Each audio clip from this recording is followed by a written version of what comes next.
Join your hosts, Ryan and Clark, in a celebration of talent from across the universe.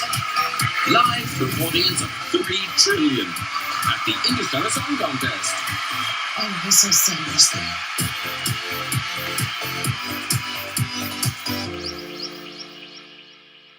Welcome back to the Nerdy Grail, and oh my word, I have just come back from watching Season 2, Episode 6, titled The Interstellar Song Contest, and what an episode this is. So I'm going to give you my review on the episode right now because I cannot hold back my excitement any longer. It was an absolutely brilliant episode in my personal opinion. Definitely a lot better than the past couple of episodes, even though they weren't too bad. But this episode had it all. It had bright lights. It had a new side to the Doctor, this particular incarnation that we've not seen before. We've had returning characters and some brand new reveals setting up the finale that we kind of expected, but we didn't expect this early. But oh my word, those reveals were insane. So I am going to say this is a spoiler review. So if you do not want any spoilers for the episode, then click off the video, go watch the episode, and then come back because I am going to be revealing the identity of Mrs. Flood and a returning character from the past. So, the Interstellar Song Contest. Obviously, this is a take from the Eurovision Song Contest, which is airing later today, and it is going to be fantastic. So I cannot wait. I love the Eurovision every year, so getting a Doctor Who episode that's based on the Eurovision Song Contest or has that theme is really, really good. So this is the 803rd Interstellar Song Contest and opens up with Rylan Clark getting unfrozen from being cryogenically frozen, which I think is a really funny thing that he is a host that the fandom or the universe can't bear to live without, and so he's one of the presenters alongside this other alien creature, which is really, really cool. We get such a nice plethora of different types of aliens in this story, and for a change they're not the core villains, which is nice to see. But the Doctor and Belinda land in one of the pods, the VIP pods. They use the Vindicator again, and they think it's now finalised, so the next trip should be back to May 25th when obviously the world is supposedly going to end. But they decide to stay to watch the song contest. However, something goes wrong. There are these aliens from, like, I think they said like Helia or something like that, who with horns on their heads. The main orchestrator of it is called Kid, who's taken over the robot android servants and is taking over the Interstellar Song Contest. It's a revenge plot overall because of the corporation that funds and puts forward the Interstellar Song Contest. You know, is responsible for draining his home, killing his people, harming him. His people are treated like monsters and seen as horrible people, so he feels the need that he's now got to live up to that title, live up to that name. And so he turns off this like gravity field, and all the contestants all get sucked up into the sky, and they all start to then freeze. They're not killed, they're just like held in like a stasis thing, but that's due to the Doctor's tampering at the time.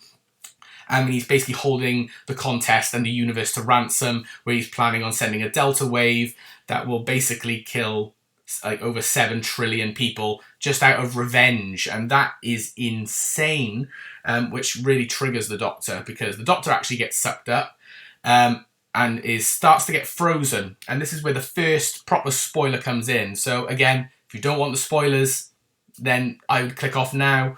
But the first major thing is that as the Doctor starts to freeze, something stops him freezing. And that's when we get sent to the TARDIS and we get images of Susan, who is played once again by Carol Ann Ford herself. Carol Ann Ford returns as Susan and is saying about that he needs to return to the station to help Belinda and save everyone. He needs to find her.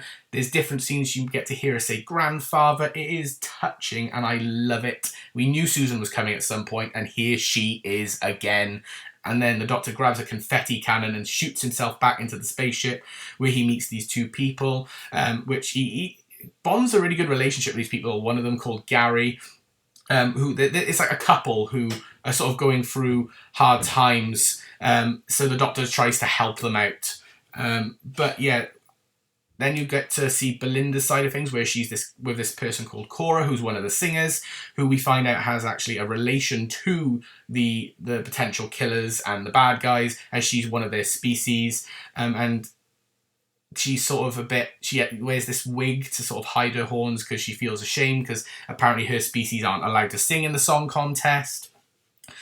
So you've got this sort of underlying theme of prejudice. It's a very topical episode as well. Based on things that's going on in the world as well.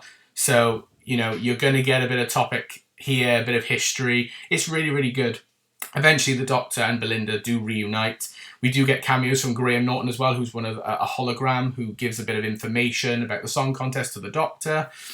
However, to defeat the villains, the Doctor sends a hologram of himself up into the core control area to distract Kit, who is so close to finishing the Delta Wave and sending out that signal to kill practically everyone. But the Doctor, thinking that he's, going to kill 7 trillion people and has potentially harmed Belinda, he goes really dark, and we actually get to see a dark side of the Doctor, which is interesting because we're not used to seeing shooty dark, but he goes absolutely ham on Kid.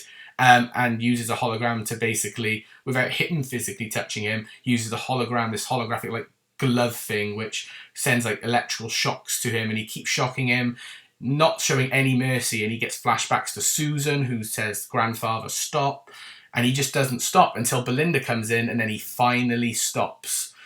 But now we've got that Dark Doctor, so that is really interesting to see, and it's good that we get a bit more depth to him. He's not just this emotional Doctor in, the crying sense that people seem to criticise a lot, which, I'm one of them. I don't like him to cry all the time, but every once in a while is fine. But now we got the dark, shooty Doctor, which is great. And they stop the plan and they revive everybody, because obviously the day's got to be saved. But on the way back to the TARDIS, the Doctor and Belinda also catch up with the Graham Norton hologram, who then reveals to them that Earth is destroyed. And so they run back into the TARDIS. The Doctor takes them back to the day. They finally get back, only for the doors to get blown off the TARDIS and a massive explosion, because obviously the world is gone or the world is destroyed. Then we get the credits, but then we get the next big reveal, the ultimate one. A post-credit scene or a mid-credit scene where we get, because they were unfreezing all the people, but they never got round to Mrs. Flood, because Mrs. Flood was part of the audience who was watching the Doctor and knew that he'd finished the Vindicator. But we get Mrs. Flood back, and she asks, is the Doctor gone? They reveal that the Doctor is gone, and so she says, I'm finally alone and I'm finally free. And oh my goodness. Yeah, I cannot believe they did this again, but I did have some hearsay and see some initial leaks about it, and they turned out to be true. Because Mrs. Flood regenerates. She splits into 2 people, like the Doctor did with 14 and 15, and it is revealed that Mrs. Flood is indeed none other than the rogue renegade Time Lord known as the Rani. Yeah, we finally got the Rani back, and oh my god, this is going to be a finale. This is going to be amazing, and I cannot wait to see it. So now we've got a multi-Rani story, because we've got the Rani, as she calls herself, and then we've got a Rani, so a previous incarnation, but is still going to go by the name Mrs. Flood, probably. So we've got 2 versions of the Rani, and that is amazing, and I cannot wait to see what goes on and who else is going to be revealed in the finale, because it's not just going to be the Rani. We're going to get someone else, and I've got a few ideas of who I think it might be.